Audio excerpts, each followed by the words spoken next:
Shalom semua yang dikasihi Tuhan, berjumpa kembali kita dalam program All by Grace kali ini. Mari kita berdoa lebih dahulu sebelum kita mulai acara kali ini. Bapa, kami bersyukur untuk kami boleh ikut acara All by Grace kali ini. Kiranya Engkau yang akan memimpin, memberkati seluruh acara dari awal, pertengahan, hingga pada akhirnya. Semuanya boleh berjalan dengan lancar dan semua yang mengikuti boleh semua diberkati Tuhan dengan luar biasa. Demikian juga hamba-Mu yang menyampaikan, Engkau urapi, Engkau beri pewahyuan lebih, Engkau yang akan menopang, memimpin, memakai dia untuk menjadi saluran berkat-Mu bagi setiap orang yang mengikuti acara All by Grace ini. Terima kasih Tuhan, terpuji nama-Mu, kemuliaan hanya bagi nama Tuhan Yesus Kristus. Dalam nama Tuhan Yesus, kami bersyukur, berdoa, dan menyerah. Haleluya. Amin.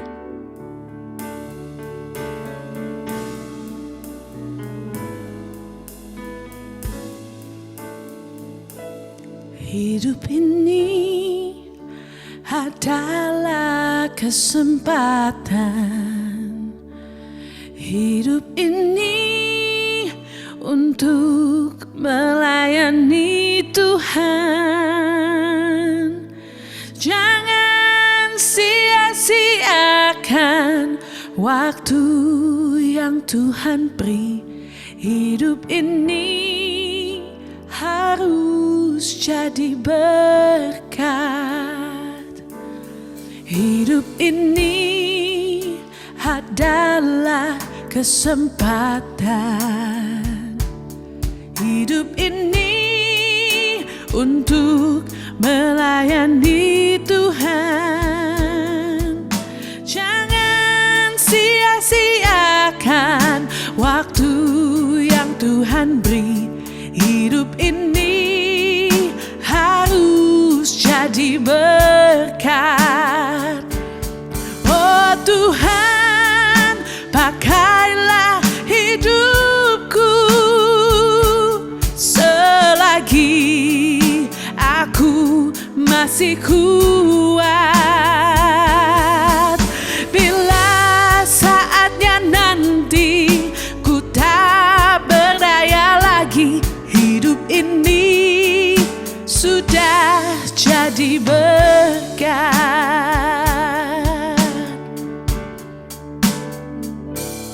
Hidup ini adalah kesempatan.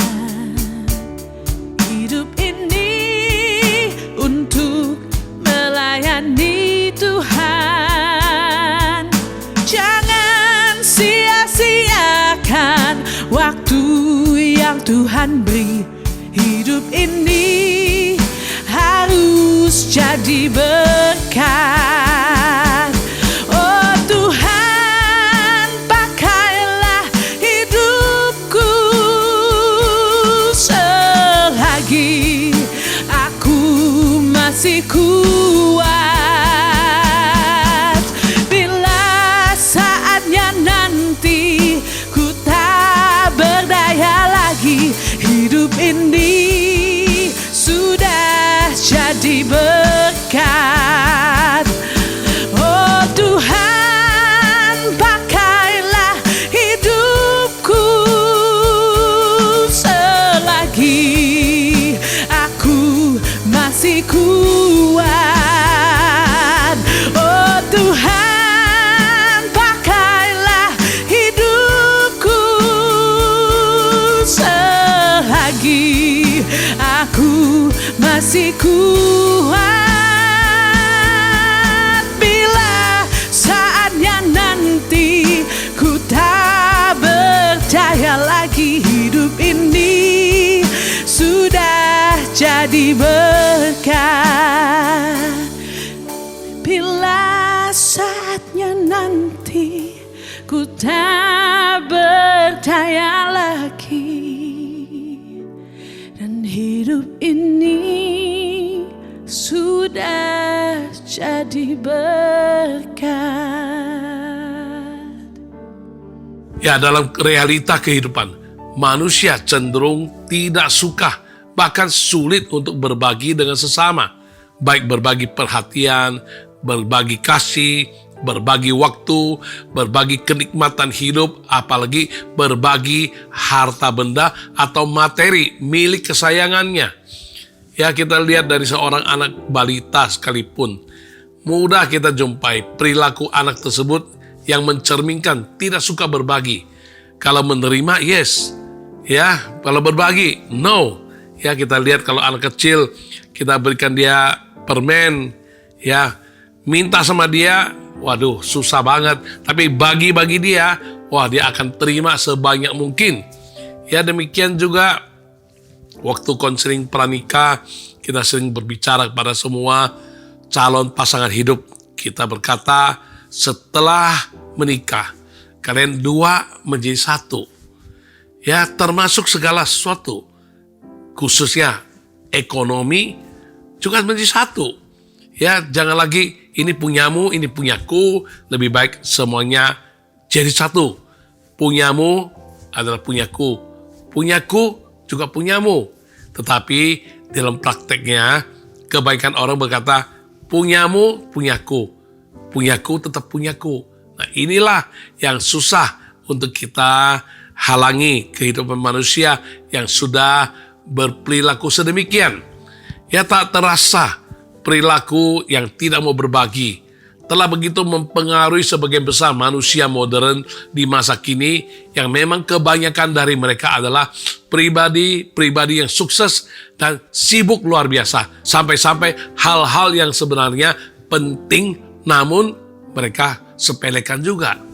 Tidak sedikit kita jumpai orang yang berperilaku enggan berbagi, sulit berbagi, tidak sadar berbagi, tidak tergerak atau terketuk hatinya untuk berbagi.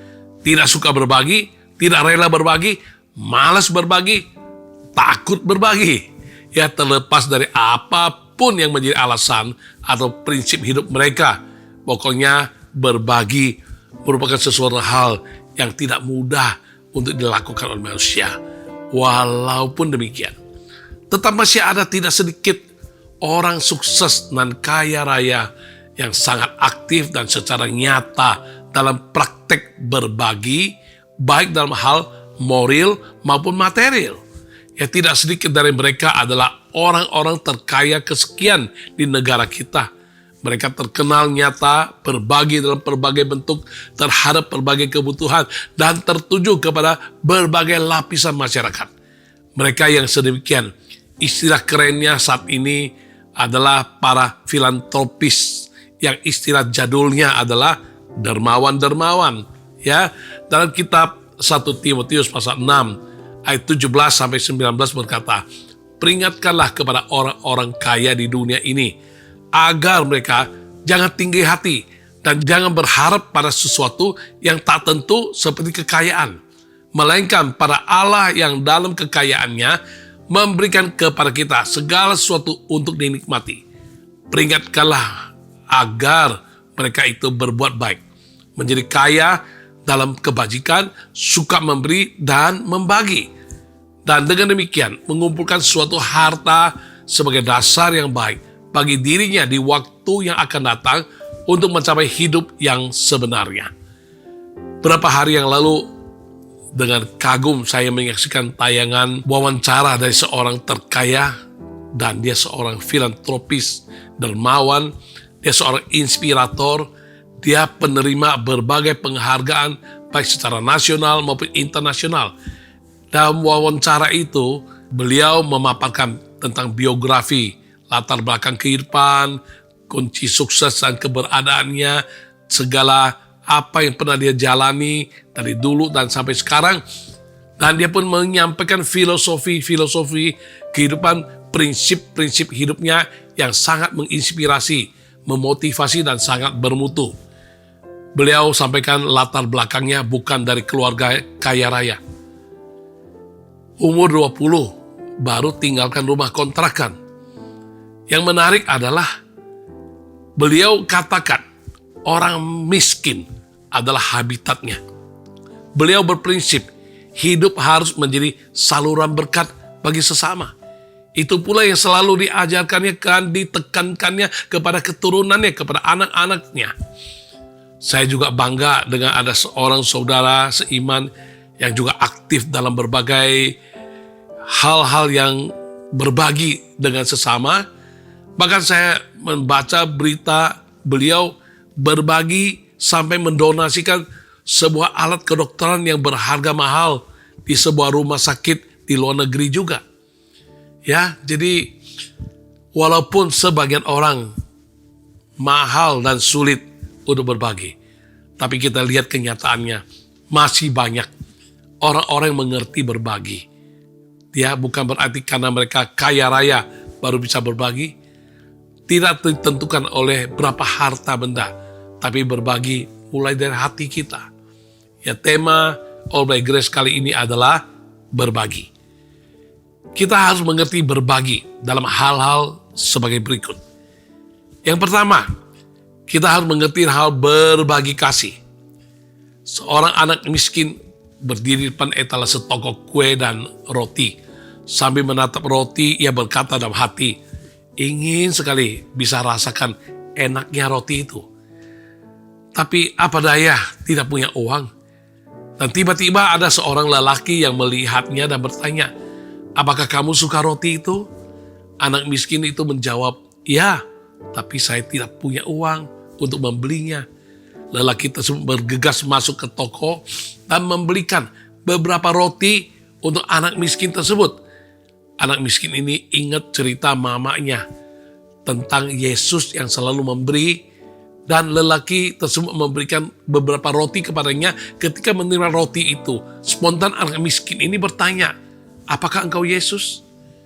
Karena anak miskin merasa kagum, bercampur terheran-heran. Ternyata masih ada orang baik yang peduli dan mengerti untuk berbagi kepada orang miskin di masa yang penuh dengan orang-orang egois dan egosentris ini. Apakah dia Yesus? Jika Anda adalah lelaki tersebut dan berhadapan dengan kejadian demikian, bersediakah Anda juga dapat berperilaku seperti lelaki tersebut, membelikan roti yang diidamkan oleh orang yang tidak mampu membelinya dan memberikan roti tersebut dengan tanpa pamrih, berbagi. Terkadang pengorbanan berbagi materi yang sedikit sekalipun akan sangat berarti bagi hidup seseorang yang sedang membutuhkan. Jika ada yang berbagi karena kasih, tidak selamanya dalam berbagi harus dengan syarat. Jika kita telah menjadi kaya atau telah diberkati Tuhan dengan sangat-sangat berlimpah ruah dengan harta benda. Yang penting ialah karena dorongan kasih yang ada di dalam kita. Dan kita menyadari oleh kasih kita lahir di dunia. Diasuh, dibesarkan orang tua. Juga karena kasih sampai suatu hari kita sadar, bertobat, dan membuka hati terima Yesus sebagai Tuhan dan Juru Selamat. Itu pun karena kasih yang dibagikan oleh Tuhan. Prinsipnya, kita ada sebagaimana kita ada pada hari ini. Semata-mata karena ada yang telah berbagi kasih kepada kita, khususnya Tuhan Yesus Sang Juru Selamat. Begitu banyak kasih yang telah dibagikan kepada kita, yang telah kita terima, boleh dikatakan kita dilingkupi oleh kasih. Lantas, respon apa yang harus kita tunjukkan selagi masih hidup di dunia ini? Kita harus tunjukkan suatu kehidupan yang dapat berbagi kasih dengan sesama secara integritas. Karena kasih yang begitu besar dan tak terkatakan jumlahnya telah kita terima dan nikmati. Tidaklah benar jika kita menjadi orang yang egosentris atau egois lagi. Di mana ada kasih, di situ ada pengorbanan. Di mana ada kasih, di situ ada kerelaan untuk memberi atau berbagi.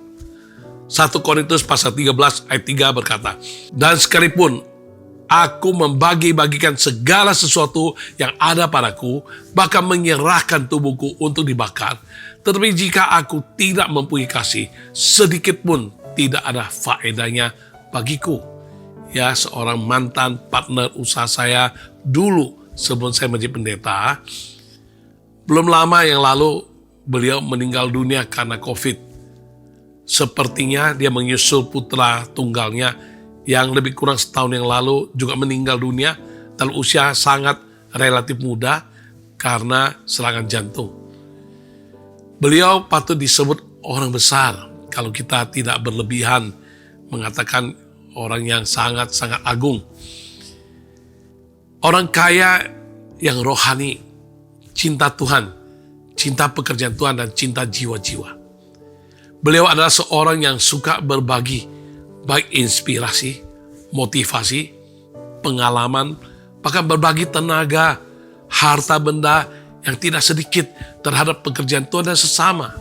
Beliau mendirikan banyak yayasan, panti asuhan, pusat rehabilitasi, membangun bukit doa, memperbaiki dan membangun sarana dan fasilitas kebutuhan masyarakat di sekitar bukit doa, mendirikan berbagai bentuk pelayanan yang tidak banyak orang lakukan, dan sebagainya. Saat terjadi tsunami pertama kali, saya ingat beliau menyempatkan diri, mengisikan waktu beliau berada di suatu daerah yang terkena oleh tsunami tersebut. Dia bukan hanya keluar tenaga, dia bukan hanya keluar uang, dia keluar kasih sayang yang luar biasa. Dan sepulang dari sana, dia mampir lagi ke daerah lain yang juga terkena dengan musibah tsunami. Dan tidak lama kemudian, dia bawa pulang beberapa anak-anak yang korban dari tsunami tersebut dan ditempatkan di dalam panti asuhannya.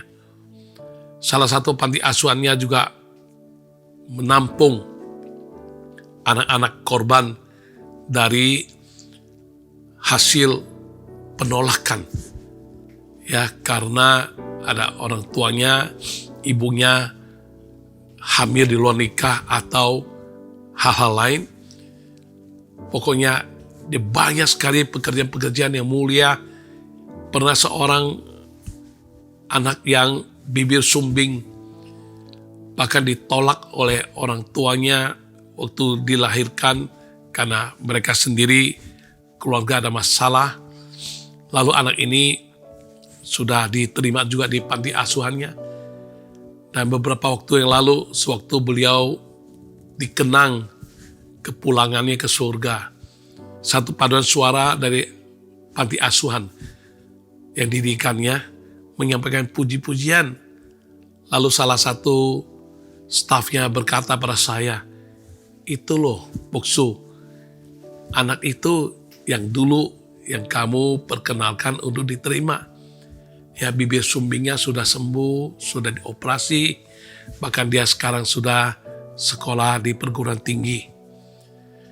Ya, karena uluran tangan seorang yang bersedia berbagi. Hidup orang, nasib hidup banyak orang bisa diubahkan, bisa tertolong, dan bisa mengalami ya masa depan yang lebih ceria. Ya, bersyukur atas beliau yang pernah hadir, hidup dan diberkati dan berbagi berkat dengan sesama. Segala jerih lelahnya saya percaya menyertai beliau sampai kekekalan, bahkan beliau akan terima mahkota kehidupan dan pekerjaan yang agung dia telah lakukan selagi beliau hidup dan dipercayakan oleh Tuhan dengan segala apa yang ada, dan dia tidak pernah sia-siakan waktu. Dia selalu hidup, selalu berbagi dalam segala bentuk, berbagi terhadap segala lapisan. Sungguh ini menjadi teladan buat kita. Kesemuanya itu dia lakukan karena dia tahu dia seorang yang telah terima kasih yang luar biasa, dilingkupi oleh kasih Tuhan dan kasih yang diterima selama hidup. Maka dia juga mau berbagi kasih dengan sesama. Tidak ada alasan buat kita untuk tidak mau berbagi kasih dengan sesama. Kadang berbagi kasih hanya berupa suatu perhatian, suatu kesediaan waktu untuk mendengarkan curahan hati seseorang, atau mungkin karena ya berbagi kasih dengan orang-orang tertentu yang mungkin betul-betul kekurangan kasih sayang sejak hidupnya begitu lama. Sekarang kita bersedia berbagi kasih, orang tersebut berubah total. Saya ingat suatu kali waktu kami penginjilan di suatu kota, kami diminta mendoakan seseorang yang dipasung karena tidak bisa dikontrol, dianggap dia gila, kemasukan setan dan lain sebagainya. salah satu anggota tim penginjilan kami memeluk orang yang begitu jorok, begitu bau, yang ditolak dan yang dijauhi oleh manusia, oleh keluarga, oleh siapapun, oleh pelukan kasih. Orang tersebut yang kerasukan setan, yang orang yang dijauhkan, yang dikucilkan, orang tersebut tiba-tiba menjadi waras. Dan malam hari orang tersebut datang dalam kebaktian, sudah mandi, sudah bersih, dengan pakaian yang lengkap. Dan dia pula orang pertama waktu kami tantang siapa yang mau terima keselamatan dalam Yesus. Dia orang pertama yang angkat tangan untuk menerima keselamatan. Saudara, berbagi kasih itu harus kita mau tidak mau lakukan selagi kita masih hidup. Ya, katakanlah Tuhan, inilah hidupku, kuserahkan padamu.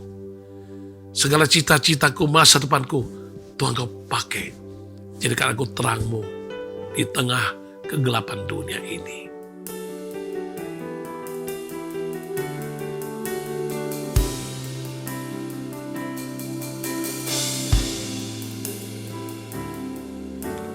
Tuhan, inilah hidupku. Ku serahkan padamu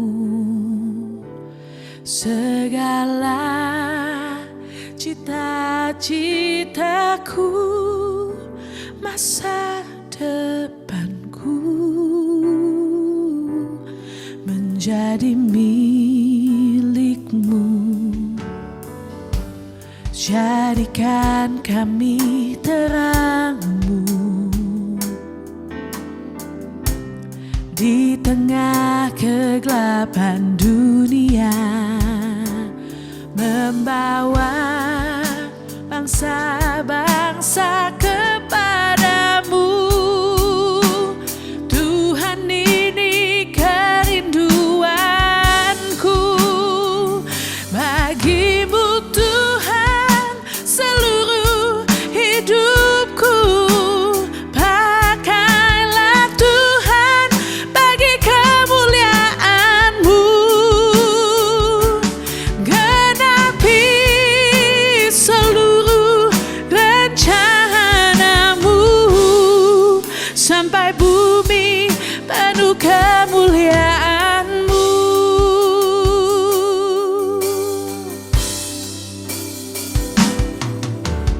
Tuhan, inilah hidupku.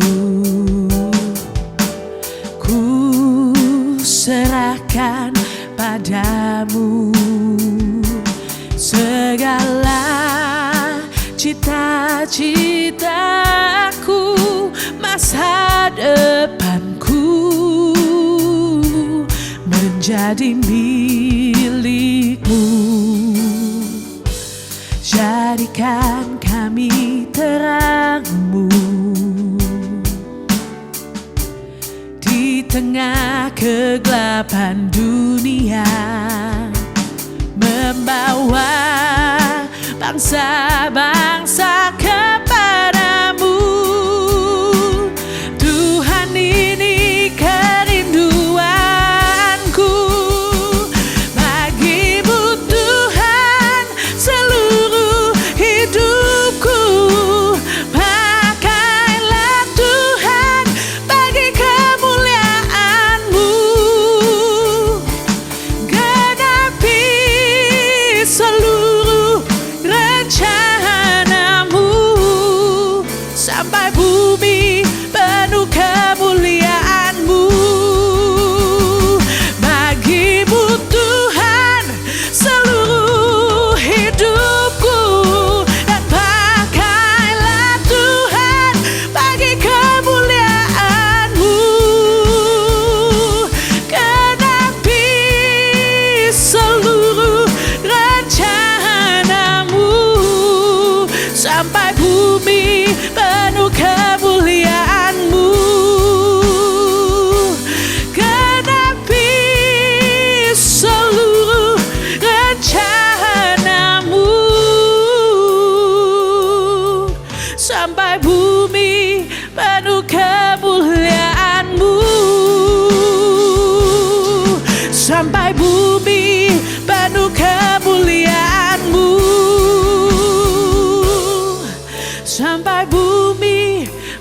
kemuliaan-Mu.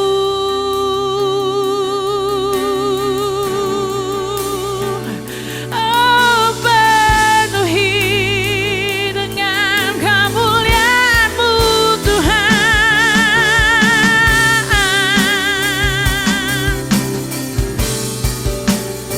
Pakailah hidup kami Tuhan.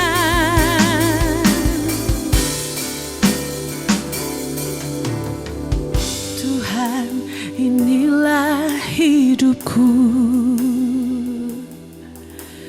Ku serahkan padamu segala cita-citaku, masa depanku menjadi milik-Mu. Jadikan kami terang-Mu di tengah kegelapan dunia, membawa bangsa-bangsa kepadamu.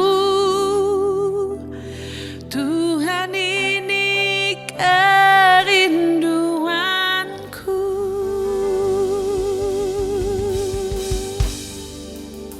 Yang kedua, kita berbagi keyakinan yang teguh.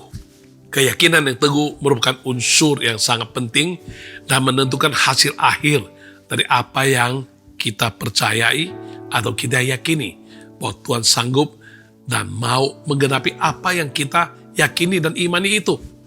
Ya, keyakinan yang teguh hanya dapat diperoleh melalui pengenalan yang benar terhadap siapa yang kita yakini, apalagi jika ditambah pengalaman pribadi yang telah mengecap hasil dari keyakinan tersebut. Ya, di tengah-tengah keterpurukan yang sedang menimpa seseorang, kesulitan amat besar menghadang. Bahaya, ancaman nyawa sangat mungkin dapat terjadi terhadap orang sedemikian. Dengan situasi kondisi pelik sulit, maukah kita berbagi keyakinan kepadanya karena kita telah kenal dan alami bahwa ketika berkeyakinan teguh, kita andalkan Tuhan, maka Tuhan telah menyatakan jalan keluar yang ajaib kepada kita dan kita tertolong. Akan jauh lebih mudah jika Bartimeus diminta berbagi keyakinan yang teguh karena ia telah mengalami betapa Yesus telah menyembuhkan kebutaannya. Hari ini tercatat dalam Markus pasal 10 ayat 46 sampai 52. Ketika dia mendengar Yesus datang ke tempatnya, dia menjerit-jerit, dia berteriak dengan suara kencang. Banyak orang menghalanginya, banyak orang menyuruh dia diam, tetapi dia suaranya makin kencang. Dan akhirnya suara itu didengar oleh Yesus. Lalu Yesus berkata, panggil dia kemari. Lalu orang berkata, teguhkanlah hatimu, datang kepada Tuhan saat ini. Dan seketika itu bertemu dengan Yesus, Bartimeus setelah berdialog dengan Yesus, apa yang engkau ingin aku perbuat bagimu? Bartimeus berkata, aku mau melihat. Dan Tuhan Yesus sembuhkan matanya yang buta itu, sehingga Bartimeus berubah hidupnya, punya masa depan ceria dan bahagia. Nah, ini dia orang yang sudah mempunyai keyakinan teguh. Dia tidak akan dihalangi oleh situasi dan kondisi. Orang yang sudah mempunyai keyakinan teguh, dia yakin pasti dia tidak akan ditolak, dia pasti akan ditolong, dan akhirnya betul, dia maju tak gentar, dan tak ada satupun yang bisa menghambat dia, dan akhirnya mencapai tujuannya, dan dia boleh mengalami kesembuhan, keadaannya berubah, dan mudah bagi dia yang sudah mempunyai keyakinan teguh dan mengalami sendiri. Bagaimana dengan keyakinan teguh itu, dia alami kuasa Tuhan. Suruh dia cerita sama Anda, yakinkan orang, berbagi keyakinan teguh. Saya yakin Bartimeus akan tidak masalah, akan sangat mudah bagi dia. Ya, demikian juga dengan seorang perempuan yang pernah menderita pendarahan selama 12 tahun. Tercatat dalam Markus pasal 5, ayat 25 sampai 34. Lalu ia datang pada Yesus karena telah mendengar berita-berita tentang Yesus. Oleh keyakinan yang teguh, ia menerima kesembuhan dari penyakitnya. Ya, dia mempunyai keyakinan teguh dengan satu pendirian. Asal saja ku jamah jumbai jubah Yesus, maka penyakitku akan sembuh. Dan sebelumnya dituliskan bagaimana dia telah menghabiskan semua apa yang ada padanya. Namun penyakitnya tak kunjung sembuh, malah bertambah parah. Dan saat dia mendengar banyak berita-berita tentang Yesus, nah ini sangat penting. Dengan apa yang dia dengar, itulah yang membangun keyakinannya. Dengan apa ya berita-berita, informasi yang dia dengar. Bagaimana Yesus menyembuhkan orang, bagaimana Yesus lakukan mujizat, bagaimana Yesus mengasihi orang-orang berdosa, bagaimana Yesus mampu melakukan yang manusia tidak mampu. Dia mendengar berita-berita tentang Yesus. Iman timbul dari pendengaran dan pendengaran oleh firman Tuhan, firman Kristus. Demikianlah kita penting dalam kehidupan ini untuk membangun iman keyakinan kita yang teguh dengan banyak mendengar hal-hal yang positif yang membangun iman. Dan dengan kita mempunyai iman yang teguh, keyakinan yang teguh, maka mujizat pun kita akan menerimanya. Dan sewaktu kita menerimanya, saya yakin mudah saja Anda dengan perempuan yang pernah menderita pendarahan 12 tahun itu untuk berbagi kepada orang lain. Ya, ada lagi suatu cerita di Alkitab. Betapa lebih sukar. Namun keempat orang yang menggotong orang lumpuh, akhirnya mereka sampai membongkar atap rumah orang dan berhasil menurunkan orang lumpuh tersebut tepat di depan Yesus dan disembuhkan Yesus. Ya, itu tercatat dalam Markus pasal 2 ayat 1 hingga 12. Ya, bayangkan bagaimana di dalam situasi yang relatif singkat, ya secara refleks mereka memutuskan untuk bagaimanapun orang lumpuh ini harus ketemu Yesus untuk disembuhkan. Ya, karena mereka tidak mampu untuk masuk. Seluruh rumah, seluruh ruangan, pintu masuk semuanya penuh dengan desak-desakan manusia. Mereka tidak akan kehilangan akal. Mereka tidak mau menyerah. Mereka tetap berjuang karena mereka mempunyai keyakinan yang teguh. Dan mereka membongkar atap. Tepat di atas Yesus sedang berdiri dan mendoakan menyembuhkan orang sakit. Lalu mereka menurunkan orang lumpuh yang digotong berempat itu. Dan Anda bayangkan, ini bukan hanya karena keyakinan yang teguh, tapi ada satu kolaborasi kerjasama yang sangat-sangat luar biasa. Ada kesehatian. Mereka harus punya satu keyakinan yang teguh dan tidak boleh menyerah. Maka mereka sampai di atas atap yang dibongkar itu. Orang lumpuh tersebut diturunkan kepada Yesus, pas di depan Yesus, dan Tuhan Yesus menyembuhkan orang lumpuh tersebut.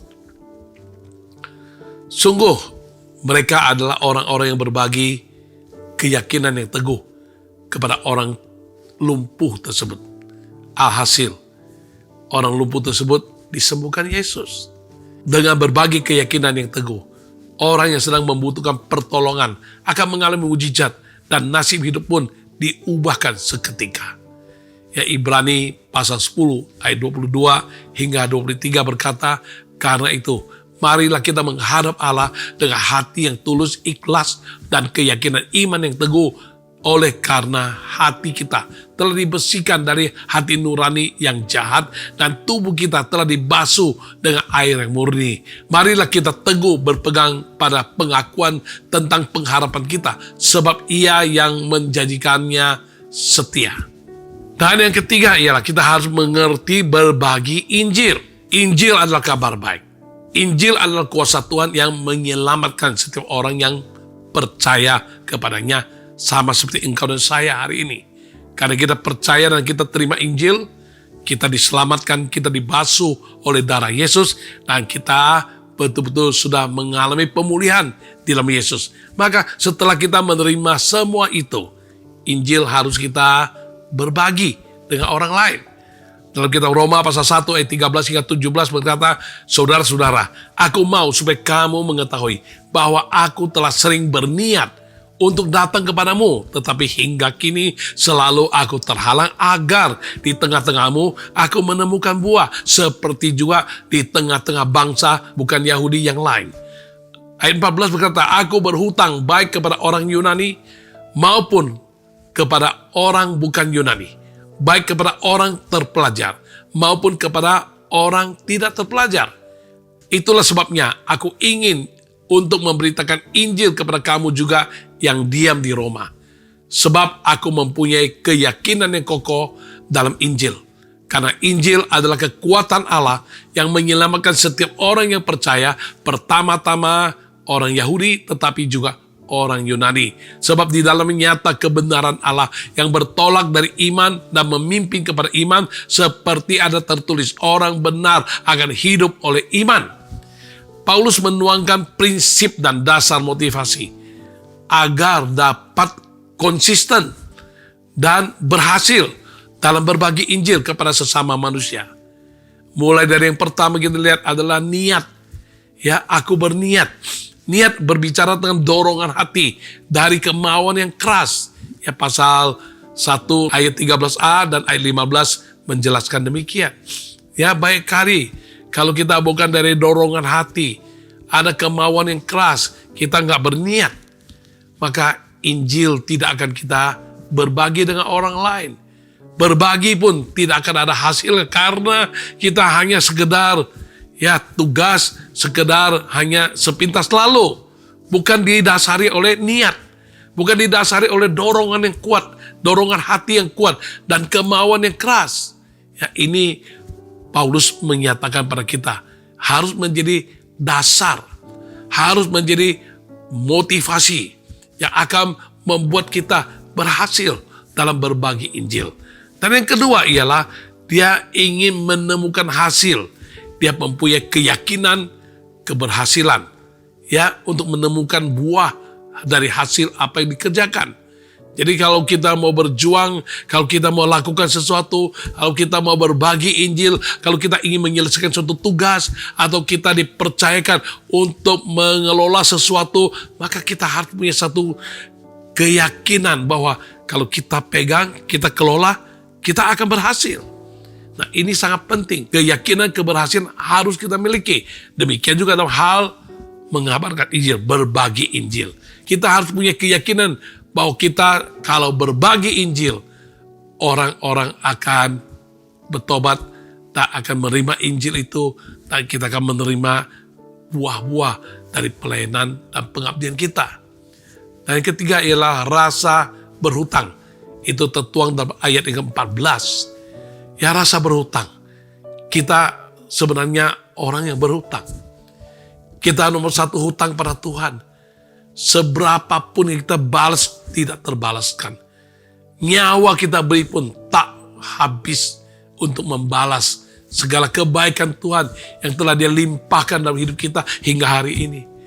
Ya, karya kasih, pengorbanan Yesus di atas kayu salib.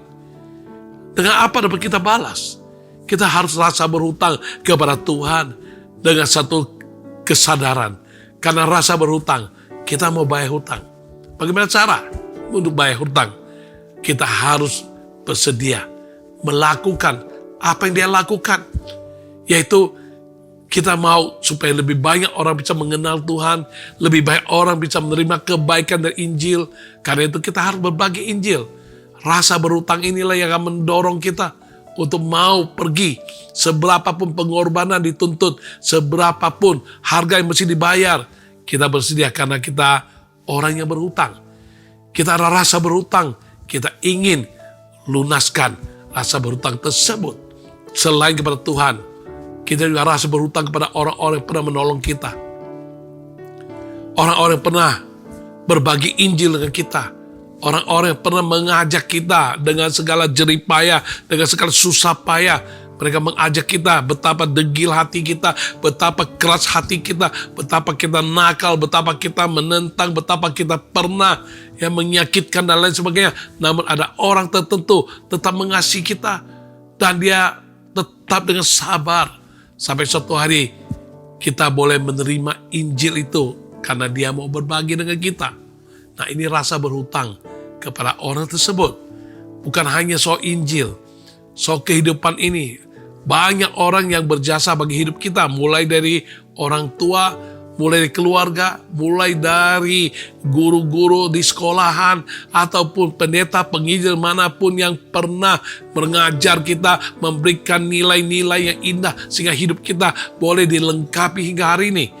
Kita orang yang berhutang. Kita harus rasa berhutang dengan mereka. Bagaimana untuk bayar hutang tersebut? Ya, kita harus lakukan juga hal yang bisa mensejahterakan orang lain, hal yang bisa menolong orang lain, hal yang bisa membuat orang lain hidup lebih baik. Itu dia rasa berhutang, ya. Apalagi rasa berhutang terhadap jiwa-jiwa yang belum diselamatkan. Kita harus rasa berhutang. Kalau kita tidak membayar hutang tersebut, mereka akan binasa.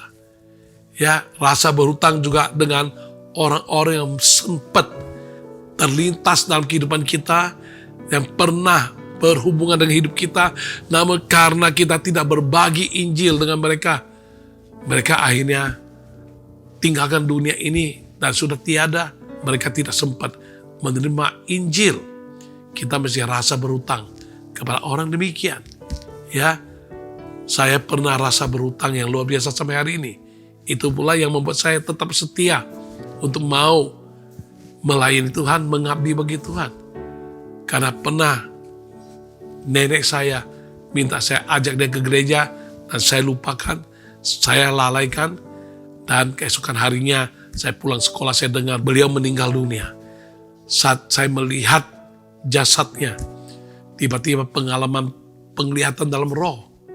Tuhan izinkan saya lihat, tiba-tiba jari telunjuknya menunjuk saya dan berkata, "Kau egois, kau egois." Sampai hari ini kalau saya berbicara demikian, saya terbayang gambaran demikian, takkan bisa kulupakan. Bahkan mungkin kalau sampai ke surga pun suatu hari, kalau terizinkan saya lihat ke bawah, bagaimana rasanya jika orang keluarga kita, kekasih kita, orang tua kita, dia tiba-tiba dari bawah, dia menunjuk kita, "Kau egois." Kebahagiaan surgawi akan rasa tercemar dan kita akan berkurang kebahagiaan tersebut. Oleh karena itu, rasa berhutang terhadap jiwa-jiwa yang belum diselamatkan, rasa berhutang kepada jiwa-jiwa yang sudah terlanjur kita lewatkan kesempatan. Ini harus ada pada kita, sehingga kita mau pegang kesempatan yang ada untuk setiap saat, setiap kesempatan yang ada, berapapun harganya, kita mau berbagi Injil dengan mereka. Dan poin yang keempat dari Paulus katakan prinsip ataupun dasar motivasi berbagi Injil ialah dia mempunyai keyakinan yang kokoh dalam Injil. Ayat 16a berkata, ya, karena dia punya keyakinan yang kokoh dalam Injil. Injil adalah kuasa Allah yang akan menyelamatkan setiap orang yang percaya kepadanya. Artinya, kalau kita membagikan atau berbagi Injil kepada seseorang, dia percaya, dia terima, dia diselamatkan. Nah, itu akan menentukan hidup orang diubahkan, hidup orang dipulihkan, bahkan akhir hidup daripada orang tersebut akan mengalami suatu perubahan yang luar biasa. Tujuan akhirnya bukan lagi masuk ke dalam kematian yang kekal di dalam neraka, tapi dia akan masuk ke dalam surga yang baka, surga yang kekal untuk hidup selama-lamanya bersama-sama orang-orang saleh-saleh yang telah percaya dan dibenarkan Tuhan Yesus. Oleh karena itu, keempat prinsip yang ada pada Paulus harus kita miliki, sehingga kita rela untuk bersedia berbagi Injil dengan orang lain. Ya, boleh dikata kebanyakan kita sampai bisa kenal, percaya dan terima Yesus justru karena ada yang berbagi Injil dengan kita melalui segala hikmat, segala cara dan segala kesempatan. Mertua saya sekeluarga, akhirnya sekeluarga ini di dalamnya terdapat 13 pendeta. Tadinya mereka bukan percaya Yesus, namun karena kuasa Injil, sekeluarga mertua saya yang tadinya adalah peramal nasib dan ahli feng shui. Akhirnya semuanya diselamatkan sekeluarga besar. Karena ada yang bersedia berbagi Injil. Demikian juga pernah satu kali waktu saya dalam misi dagang bersama Departemen Perdagangan beberapa waktu yang lalu, saya sempat kunjungi ke satu negara di Eropa Timur. Nah, saat itu saya sempat berjumpa dengan orang yang menjadi langganan saya ataupun customer saya, buyer saya, pembeli saya dari negara tersebut. Waktu itu kami ketemu di Singapura, lalu kami berdialog, dealing dengan dia, dan terjadi transaksi. Singkat kata, suatu saat saya bisa berkunjung ke negaranya. Saya senang juga ke sana. Satu negara yang terkenal dengan segala bangunan-bangunannya yang artistik dan sangat-sangat legendaris. Lalu saya sampai ke sana, saya dijemput, lalu saya diajak makan, kita berbicara, bahkan saya bersaksi. Saya bisa berbagi Injil dengan mereka. Saya juga bisa berbagi tentang kuasa Tuhan dengan mereka. Ya, sampai ada majikannya ataupun bosnya yang mengalami sakit, Tuhan sembuhkan dia. Bahkan terakhir saya mendengar bahwa orang tersebut yang saya kenalan dari Singapura itu, orang tersebut saat ini menjadi seorang pendeta. Bayangkan, ya, dari negara yang sama sekali tidak mau lagi percaya Tuhan Yesus, tidak pernah lagi ada urusan dengan Injil, karena mereka bukan lagi negara yang mau percaya agama. Namun karena kita mau berbagi Injil, orang bisa mengalami kuasa Tuhan. Kita mau berbagi Injil, orang bisa mengalami kuasa Injil dan diselamatkan. Bahkan lebih-lebih dahsyat adalah orang tersebut sekarang jadi seorang hamba Tuhan dan melayani di ladang Tuhan. Kita bersyukur pada Tuhan ketika kita mau bersedia untuk berbagi Injil dengan sesama, maka kita akan melihat hasil. Ketika kita merasa berhutang, kita menyampaikan dan kita berbagi Injil dengan seseorang, maka kita akan melihat orang tersebut yang walaupun secara manusia tidak mungkin bisa mau menerima, akhirnya karena niat hati, karena kita yakin ada hasil, karena kita rasa berhutang, dan kita yakin kokoh terhadap Injil yang kita percaya, maka orang tersebut bisa diselamatkan, diubahkan. Ya, banyak sekali pengalaman-pengalaman yang kami alami. Ya, orang-orang tertentu yang dari percayaan animisme, percaya mistik, setelah kita berbagi Injil dengan mereka, hidup mereka berubah total. Bahkan sekeluarga besar, ya, kalau jumlahnya sangat besar jumlahnya, semuanya menjadi percaya pada Tuhan Yesus. Bahkan semua kehidupan mereka diubahkan Tuhan sedemikian rupa, dan mereka menjadi orang-orang yang boleh berfokus kepada kehidupan yang kekal, bukan lagi terus-menerus berhubungan dengan kuasa-kuasa kegelapan yang mana ujung-ujungnya akan mengalami kebinasaan. Mengapa kita harus berbagi Injil? Dalam Yehezkiel pasal 33 ayat ke-8 sampai ayat ke-9 berkata, kalau aku berfirman kepada orang jahat, hai orang jahat, engkau pasti mati, dan engkau tidak berkata apa-apa untuk memperingatkan orang jahat itu supaya bertobat dari hidupnya, orang jahat itu akan mati dalam kesalahannya. Tetapi aku akan menuntut pertanggungan jawab atas nyawanya daripadamu. Ayat 9 berkata, tetapi jikalau engkau memperingatkan orang jahat itu supaya ia bertobat dari hidupnya, tetapi ia tidak mau bertobat, ia akan mati dalam kesalahannya, tetapi engkau telah menyelamatkan nyawamu. Nah, ini sangat penting untuk kita pahami. Artinya kita boleh rasanya, boleh ada, boleh tidak, boleh peduli, boleh tidak, mau berbagi atau enggak, jangan. Kita harus rasakan urgensinya sangat besar, penting amat besar. Kalau kita mau berbagi Injil, hidup orang bisa diselamatkan. Orang jahat bisa bertobat, bisa berubah menjadi orang yang hidup dalam kebenaran. Dan menjadi orang benar, dibenarkan Tuhan. Orang yang tadi berjalan menuju neraka akan berubah tujuan akhirnya. Bukan lagi menuju neraka, tapi menuju surga. Ya, jadi kita harus betul-betul pegang kesempatan yang ada. Karena tidak selamanya orang mau terbuka hati untuk mendengarkan apa yang kau katakan. Ya, kebenaran kayak peringatan kayak kuasa Injil yang luar biasa kan, berita Injil yang luar biasa kayak, tetap aja orang tidak selamanya mau buka hati. Tetapi kalau kita sudah lakukan, itu kewajiban kita. Itu tanggung jawab kita.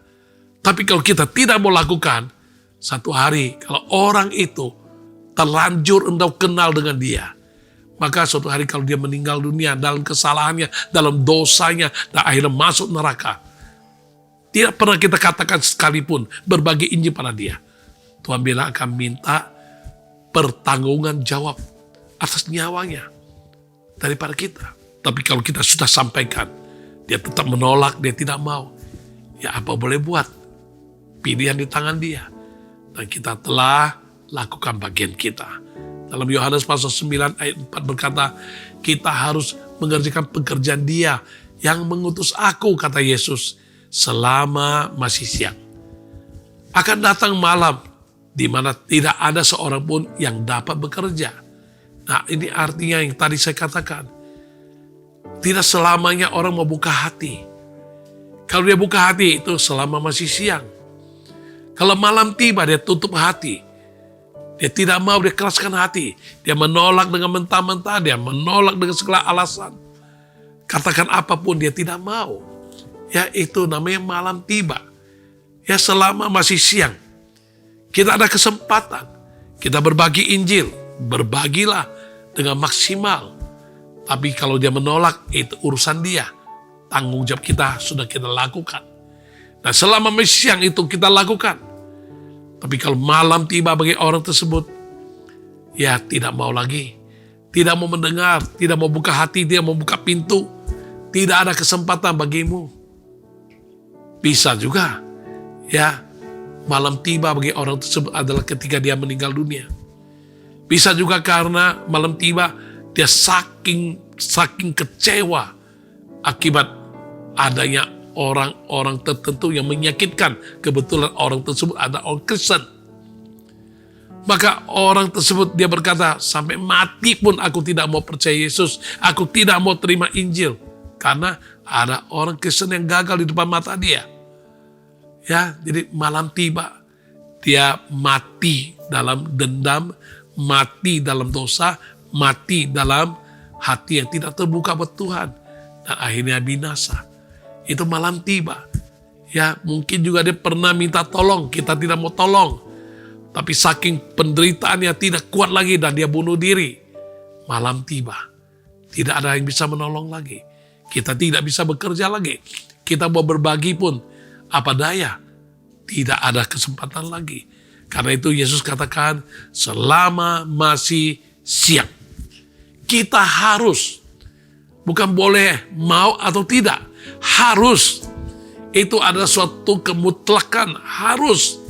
Kita harus melakukan pekerjaan dia yang diutus oleh Allah untuk memberitakan Injil, kabar baik, Injil kerajaan surga. Kita harus lakukan. Karena akan datang malam. Kita pun bisa malam. Satu hari kita akan jadi malam. Waktu kita pengen, kita punya niat, namun malam sudah tiba. Kita tidak mampu lagi, atau kita sudah tua renta, omong sudah tidak jelas, bahkan kita sudah sakit, atau sakit-sakitan, atau setengah mati, bahkan malam tiba saat kita sudah meninggal dunia, mau beritakan apa? Kita tidak berdaya lagi. Malam tiba. Selagi kita mujur, selagi kita sehat, selagi kita masih bisa melayani, berbagilah Injil kepada orang lain. Itu selagi masih siang. Malam tiba bisa juga kepada kita. Malam kita tiba, kita tidak tahu kapan tiba. Ya, banyak orang yang bisa tiba-tiba malam tiba. Ya, seperti yang tadi saya katakan. Ya, orang yang baik hati, orang yang dermawan, orang yang berbagi kasih, tapi kena COVID dan meninggal dunia. Mau apa daya? tapi dia sudah berbuat banyak.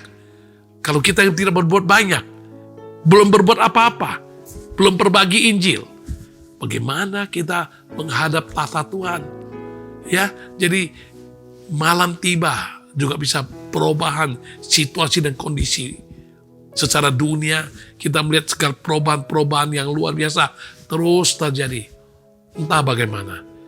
Kalau terjadi perang dunia ketiga, kalau terjadi gempa dan berbagai malapetaka bencana alam semakin menjadi-jadi, kita mau beritakan Injil, berbagi Injil pun sulit bagi kita, dan orang pun tidak sempat lagi untuk membuka hati karena malam sudah tiba.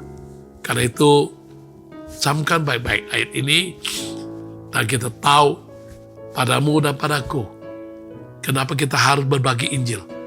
Karena Yohanes 15 ayat 16 berkata, bukan kamu yang memilih aku, tetapi akulah yang memilih kamu, dan aku telah menetapkan kamu supaya kamu pergi dan menghasilkan buah, dan buahmu itu tetap, supaya apa yang kamu minta kepada Bapa dalam namaku diberikannya kepadamu. Nah, ini menyangkut doa kita dijawab Tuhan. Ini menyangkut suatu janji Tuhan Yesus yang luar biasa bagi kita. Jikalau kita mengerti bahwa ada tupoksi, tugas pokok dan fungsi kita.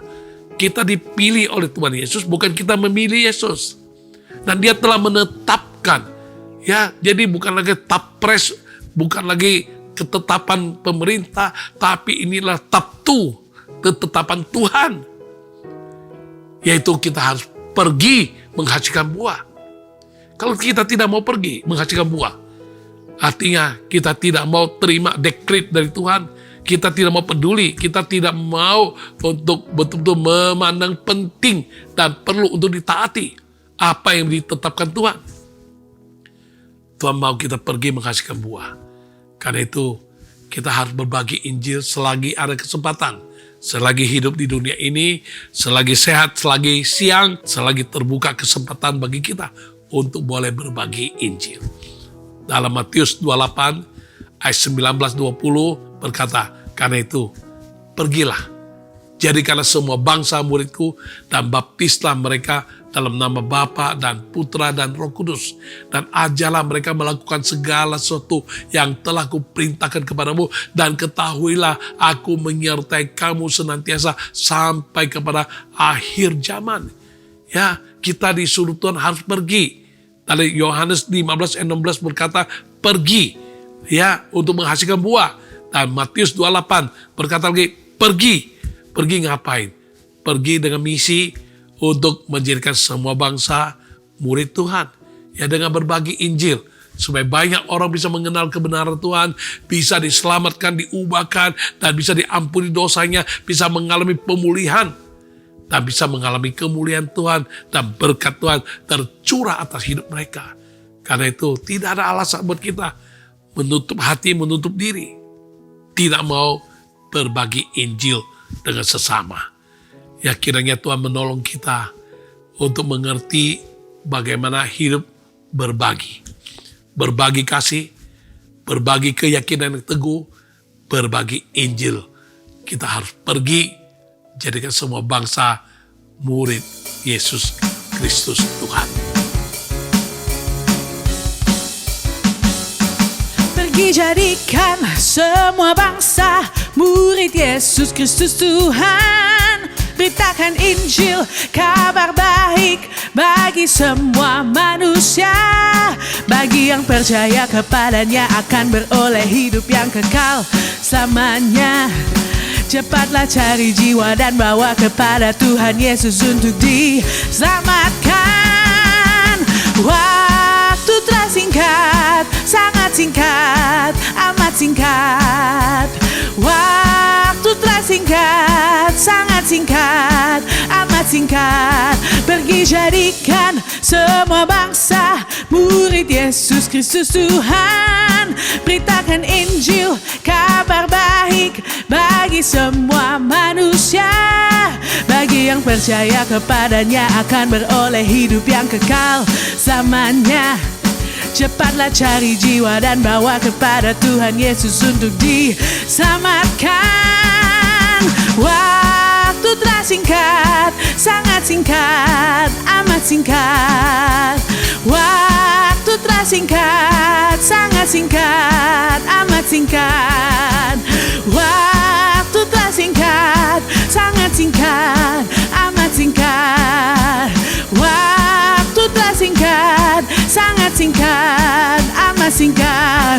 Pergi jadikan semua bangsa murid Yesus Kristus Tuhan. Beritakan Injil, kabar baik bagi semua manusia. Bagi yang percaya kepadanya akan beroleh hidup yang kekal selamanya. Cepatlah cari jiwa dan bawa kepada Tuhan Yesus untuk diselamatkan.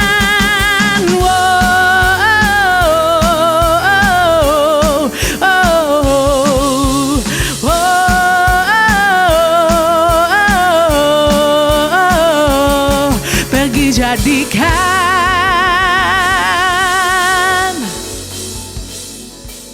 Tuhan, kami bersyukur untuk acara All by Grace kali ini yang Kau mengajarkan kami untuk bisa mengerti berbagi.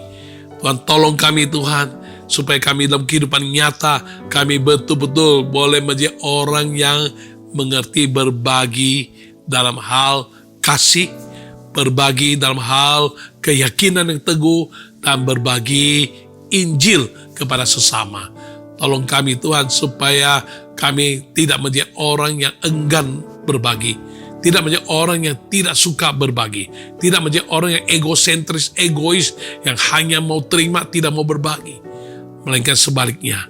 Tolong kami semua boleh mengerti Tuhan, hidup kami ini singkat, hidup ini adalah kesempatan, hidup ini adalah waktu. Oleh karena itu selagi kami ada waktu, kami ada kesempatan, kami ada hidup, kami mau Tuhan hidup menjadi berkat, berbagi dengan sesama dalam bentuk apapun yang Engkau mampukan kami, yang Engkau inginkan kami lakukan. Kami tidak pernah pilih-pilih sesuka kami. Pokoknya Tuhan, setiap hari, setiap waktu kami ingin Tuhan menjadi agen-agen-Mu, menjadi utusan-Mu dalam dunia ini, menjadi ya miniatur, menjadi ya Kristus kecil untuk boleh menyatakan kuasa dan kasih Tuhan dalam dunia ini, supaya banyak orang boleh diselamatkan, boleh dipulihkan, boleh diberkati oleh Tuhan. Dan kami mau berbagi kasih, karena kasih yang Tuhan beri pada kami, kasih yang telah kami terima begitu banyak. Kami sudah menerima kasih, kami juga mau berbagi kasih. Demikian juga Tuhan, keyakinan yang teguh telah kami alami. Dengan keyakinan teguh kami alami mujizat, kami alami kuasa Tuhan. Kami mau berbagi keyakinan teguh kepada orang-orang yang sedang rapuh imannya, sedang tidak berpendirian dalam hal iman, atau tidak punya keyakinan yang teguh terhadap apa yang dia katakan padamu, apa yang dia minta dalam doa kepadamu. Tuhan, biar kami boleh berbagi keyakinan teguh yang kami alami, sehingga mereka pun boleh dengan keyakinan teguh boleh mengalami kuasa Tuhan, mujizat Tuhan terjadi dalam hidup mereka. Lebih dari itu Tuhan, kami mau berbagi Injil kepada setiap sesama manusia kami yang Tuhan percayakan ada berhubungan dengan kehidupan kami, sehingga kami mau Tuhan hidup kami boleh menjadi saluran berkat bagi keselamatan, bagi kehidupan manusia-manusia lain, boleh diubahkan dan diberkati oleh Tuhan. Terima kasih Tuhan, sempurnakan semuanya apa yang kami dengar pada kali ini, dan biar itu semua akan mendorong kami untuk hidup mengerti berbagi dan menyenangkan hati-Mu. Dalam nama Tuhan Yesus, kami bersyukur dan kami berdoa dan menyerahkan semua pemirsa All by Grace dengan segala keberadaan mereka dan pergumulan hidup serta kebutuhan mereka. Kami percaya satu persatu Engkau mau jamah dan Engkau mau selamatkan, Engkau mau ubahkan, Engkau mau pulihkan, Engkau mau lakukan mujizat bagi setiap kami Tuhan. Terima kasih Tuhan, terpuji nama-Mu Tuhan. Dalam nama Tuhan Yesus kami bersyukur, kami berdoa. Haleluya, amin, haleluya. Mari Anda yang sedang bergumul, ya, bagaimana aku bisa berbagi kasih dengan sesama, sedangkan sesamaku di depan mataku sangat menyakitkan, sangat menjengkelkan. Aku tidak mampu berbagi kasih dengan dia. Justru karena dia demikian, sekali engkau bergerak, sekali engkau melakukan berbagi kasih dengan dia, orang yang sekeras apapun, oleh kasih, dia akan hidupnya berubah. Nah, engkau lihat, engkau akan dipakai Tuhan. Sekalipun engkau tidak mampu, asal engkau mau, Tuhan mampukan engkau. Ya, mungkin engkau butuh didoakan. Saat ini, ya, pernah saya mendoakan seseorang, dia maju ke depan, minta didoakan, lalu Tuhan nyatakan sesuatu untuk saya sampaikan, supaya dia datang konseling lebih dahulu sebelum didoakan. Waktu dia konseling, saya berkata, apa yang Tuhan taruh di hatiku sampaikan. Kamu harus lepaskan pengampunan. Oh, itu tidak bisa. Itu tidak bisa. Dia bilang, saya tidak bisa ampuni. Kenapa? Saya bilang, apa yang tidak bisa diampuni? Kita dosa begitu banyak, kita juga ada salah, toh Tuhan ampuni kita. Kenapa kita tidak bisa mengampuni? Wah, tidak bisa. Saya tidak bisa ampuni pasangan hidup saya. Dia melukai saya, sangat-sangat terluka. Saya tidak bisa ampuni kesalahan dia. Pokoknya saya dengkol, saya jengkel. Saya betul-betul kesel sama dia. Aku tidak mau mengampuni. Sekali ingat dia, saya gondok, saya gendek. Nah, saya langsung katakan pada dia, itulah sebabnya. Kamu sakit gondok kan? Ini lehermu bengkak gondok. Ya, gondok di istilah kedokteran itu ada yang namanya tiroid. Tapi seringkali dengan emosionalmu sangat berpengaruh. Tuhan mengasihimu, ya, Tuhan mengampunimu. Marilah engkau ampuni orang yang bersalah padamu. Ya, saat kamu bersedia mengampuni dia, doamu dijawab Tuhan, karena memenuhi syarat doa dijawab Tuhan. Ya, Tuhan katakan, kalau engkau ingat sesuatu dengan seseorang, ampuni dia, supaya doamu dikabulkan Tuhan. Mari, mau saya doakan, kamu ampuni dia. Tidak mau. Dan dia pun pulang, tidak mau didoakan. Ya, saya bilang, jangan pulang dulu. Kapan waktu kamu bersedia ampuni pasangan hidupmu, kamu minta doa sama Tuhan Yesus, doamu dijawab, dan gondokanmu sembuh. Ya, tapi dia tidak senang, dia tinggalkan saya. Itulah dia, saudara. Jangan sampai kita berkata, aku gondok sama kamu, gendek sama kamu, aku kesal. Bagaimana aku bisa berbagi kasih? Mari, mulai hari ini, jika engkau yang punya masalah demikian, saya doakan. Sekalipun manusia tidak mampu, Tuhan, dia mampukan engkau. Asal engkau mau, dan aku mau doakan bagimu. Tuhan, aku doakan untuk orang yang sulit mengampuni, orang yang sulit berbagi kasih, dengan segala dalih alasan yang ada pada pendirian dalam prinsipnya. Dia susah untuk bisa berbagi kasih, khususnya kepada orang-orang yang pernah melukai dia. Tuhan, beri kasih karunia-Mu Tuhan. Curahkan kasih Bapa, curahkan kasih surgawi-Mu, dan mampukan dia dengan kuasa-Mu, sehingga dia yang tidak mampu akhirnya bisa mampu untuk boleh membagikan kasih yang telah Engkau berikan kepada dia, kepada orang yang selama ini dia benci dan telah menyakiti hatinya.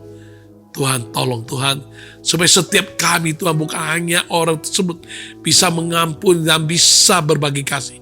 Kami yang mendengarkan acara malam ini, menyaksikan acara All by Grace kali ini, kami semua boleh menjadi orang-orang yang mampu untuk berbagi kasih dengan sesama. Terima kasih Tuhan, terpuji nama-Mu. Dalam nama Tuhan Yesus, aku berdoa. Dalam nama Yesus, kami terima kekuatan dari Tuhan, bisa berbagi kasih. Haleluya. Amin. Ya, buat Anda yang seringkali ragu, bimbang dan ragu, percaya sih percaya, tetapi seringkali tergoyahkan imanmu, tidak punya keyakinan yang kokoh, tidak mempunyai keyakinan yang teguh. bagaimana kita bisa mengalami mujizat yang luar biasa. Ya, Anda baca Alkitab kembali, bagaimana mereka yang mempunyai keyakinan yang kokoh, keyakinan yang teguh, satu persatu mengalami mujizat yang luar biasa, spektakuler dalam kehidupan mereka, dan mereka pun diubahkan, disembuhkan, dipulihkan. Ya, saat ini saya mau berdoa bagimu, kalau sampai tadi engkau masih ragu-ragu, masih juga tidak mempunyai keyakinan yang teguh terhadap apa yang kau doakan. Capeklah kita. Buat apa kita doa tapi kita ragu-ragu? Kalau kita berdoa, kita harus yakin Tuhan mau mendengar doa dan menjawab doa. Ya, saya doakan untuk Anda yang seringkali terganggu keyakinanmu. Mari kita berdoa. Taruh dua tanganmu di atas dadamu. Mohon Tuhan kuatkan imanmu. Jangan lagi digoyahkan, tapi punya keyakinan yang teguh kepada Tuhan, kepada janji Tuhan. Tuhan, aku doakan untuk mereka yang berusaha untuk bisa mengalami keyakinan yang teguh terhadap apa janji Tuhan, apa kata Tuhan, dan mau percaya dengan sungguh, dengan keyakinan iman yang teguh terhadap apa yang dia doakan. Maka Tuhan, kami akan lihat Tuhan kemuliaan-Mu dinyatakan sesuai dengan imannya jadi padanya. Tuhan, tolong dia Tuhan boleh betul-betul membangun imannya melalui firman Kristus, boleh mendengar banyak hal-hal yang positif yang bisa membangkitkan imannya, dan dia pun boleh mengalami mujizat yang luar biasa dalam kehidupannya, dan dia punya keyakinan yang teguh dan setiap hari mengalami penyertaan Tuhan, mujizat Tuhan, kemuliaan Tuhan dinyatakan dengan luar biasa. Dalam nama Tuhan Yesus, kami bersyukur, kami berdoa. Haleluya, amin. Saya mau berdoa untuk Anda yang menderita tekanan darah tinggi, sampai dengan tadi pagi pun engkau timbang tekanan darah tinggimu, sangat-sangat mengkhawatirkan. Saat ini, taruh dua tanganmu di atas dadamu. Aku berdoa. Tuhan, mari kau lakukan mujizat bagi dia yang percaya. Tekanan darah tingginya saat ini, Tuhan pulihkan dalam nama Yesus. Tidak ada yang mustahil bagimu Tuhan. Tidak ada juga yang mustahil bagi orang yang percaya kepadamu. Dan Tuhan lakukan mujizat, sembuhkan tekanan darahnya. Boleh normal kembali dalam nama Tuhan Yesus Kristus. Terima kesembuhan dalam nama Tuhan Yesus. Kami berdoa dan menerima mujizat daripada-Mu Tuhan. Haleluya. Amin. Ya, Anda yang mengalami sakit bagian ginjalmu dan engkau terancam harus mengalami cuci darah dan lain sebagainya. Saat ini percaya Tuhan sanggup, tidak akan sampai gagal ginjal. Mari kita berdoa untuk Anda yang membutuhkan demikian. Taruh dua tanganmu di atas dadamu. Tuhan sembuhkan ginjalnya. Jangan sampai fungsi ginjalnya gagal. Jangan sampai dia harus mengalami cuci darah dan lain sebagainya. Sembuhkan ginjalnya di dalam nama Tuhan Yesus. Aku percaya dan aku terima kesembuhan yang Tuhan beri kepadanya, karena Engkau berjanji jika kami percaya, kami akan melihat kemuliaan Allah dinyatakan bagi kehidupan kami. Dalam nama Tuhan Yesus, kami terima kesembuhan yang sempurna. Haleluya, amin, haleluya. Bagi Anda yang tadi menyaksikan acara ini, pundakmu sebelah kanan, sebelah kiri, pundakmu sangat ngilu, sangat nyeri, sakit, sampai engkau susah untuk angkat tanganmu. Mari saat ini Tuhan Yesus sembuhkan engkau. Percaya, terima mujizat. Dalam nama Yesus kita berdoa. Tuhan, aku berdoa untuk yang pundaknya menderita nyeri, sakit, ngilu. Oh Tuhan, saat ini tegang terjadi di kedua pundaknya. Dalam nama Yesus saat ini aku berdoa, Tuhan Yesus sembuhkan. Seketika ini juga Tuhan Engkau sembuhkan. Dan dia bisa angkat tangannya dengan leluasa. Bukan satu tangan, dua tangan bisa angkat. Dan dia boleh disembuhkan Tuhan. Lega, tidak sakit. Bagian pundak lagi sehat dalam nama Yesus. Sembuh dalam nama Yesus. Puji namamu Tuhan. Dalam nama Tuhan Yesus, kami terima kesembuhan yang sempurna. Haleluya. Amin. Buat Anda sekalian, dengan segala kebutuhan, persoalan, ataupun pergumulan kehidupan yang engkau sedang alami, engkau mau didoakan. Taruh dua tanganmu di atas dadamu, dan mari serahkan semua pergumulan hidupmu, kebutuhanmu, kerinduanmu. Minta Tuhan buka jalan. Tuhan, aku mau berdoa untuk semua pemirsa All by Grace kali ini. Mereka dengan segala pergumulan, dengan segala kesulitan, dengan segala masalah, dengan segala tantangan, dengan segala kerinduan-kerinduan, dengan segala apa yang mereka alami sampai hari ini belum terselesaikan, belum ada jalan keluar. Saat ini aku mau berdoa, Tuhan, bagimu tidak ada yang mustahil, Tuhan. Baik itu sakit secara jasmani, jiwani, maupun rohani, baik itu sakit penyakit karena fisiknya, dan juga sakit penyakit pada ekonomi atau masalah-masalah dalam hubungan, dalam keluarga, dan lain sebagainya. Dan apapun permasalahan pergumulannya yang dihadapi, dalam nama Yesus, aku terima mujizat bagi semua yang bergumul, bagi semua yang percaya, dan kemuliaan Tuhan dinyatakan. Di dalam nama Tuhan Yesus, kami mengalami mujizat Tuhan, pertolongan Tuhan yang nyata. Tuhan bukakan jalan yang hidup, jalan yang baru, sehingga kami semua boleh dimerdekakan dari segala persoalan, pergumulan, dan kami mengalami kelegaan di dalam Yesus Kristus. Dalam nama Tuhan Yesus, semua yang percaya telah dijamah Tuhan, telah dijawab Tuhan, telah dibukakan jalan keluar dari segala permasalahan pergumulan hidup. Di dalam nama Tuhan Yesus yang luar biasa telah berkarya atas hidup kami, dan kami terima mujizat. Haleluya, kami berdoa. Amin. Ya, kita mau akhiri acara All by Grace kali ini. Mari kita terima berkat Tuhan dan doa mengakhiri acara ini. Kami kembalikan segala kemuliaan bagi nama Tuhan Yesus Kristus yang memiliki acara All by Grace ini. Tuhan, Engkau curahkan kasih karuniamu, anugerah belas kasihan kemurahanmu atas semua pemirsa yang dengan kerinduan mengikuti acara ini. Mari Tuhan berkati semua umat-Mu. Kiranya kasih setia dari Allah Bapa, damai sejahtera dari Tuhan Yesus Kristus, dan kuasa yang ajaib dari Roh Kudus akan senantiasa menjadi berkat bagi kami sekalian, mulai dari saat ini sampai Maranatha, Tuhan Yesus datang kembali kedua kali. Kami semua yang percaya dan terima berkat telah diberkati Tuhan. Dalam nama Yesus kami diberkati. Haleluya. Amin. Haleluya. Dengan demikian kita akhiri acara All by Grace kali ini. Kita ketemu kembali Jumat mendatang di waktu yang sama, 18.30 waktu Indonesia Barat. Tuhan Yesus memberkati. Shalom semuanya. Haleluya. Amin.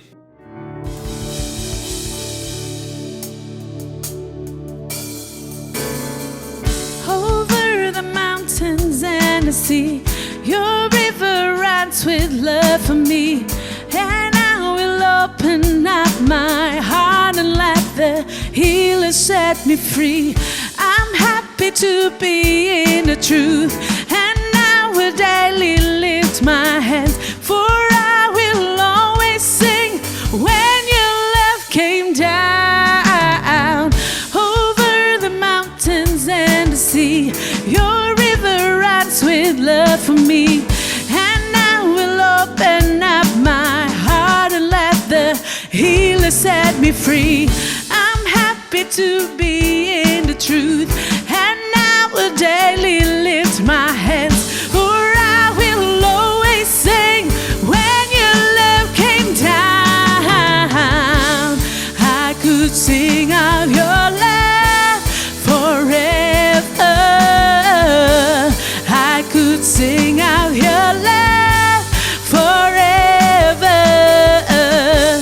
I could sing of your love forever. I could sing of your love forever. Over the mountains and the sea, your river runs with love for me. And I will open up my heart and let the healer set me free. I'm happy to be in the truth, and I will daily lift my hands, for I will always sing when your love came down. I could sing of your love forever. I could sing of your love forever. I could sing of your love forever. I could sing of your love forever. Sing, sing, sing of your love. Sing, sing, sing of your love. Sing, I'm gonna sing. Let us sing of your love. Sing, I'm gonna sing. I could sing of your love. I could sing of your love forever and ever. I could sing of your love forever. I could sing of your love forever and ever. I could sing of your love forever and ever and ever and ever. Forever I could sing of your love forever. Forever I could sing of your love. I could sing of your love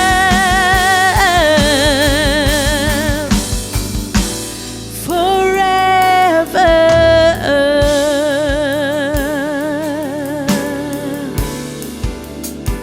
Tuhan Yesus memberkati. God bless you everybody. Sampai ketemu minggu depan. To God be the glory.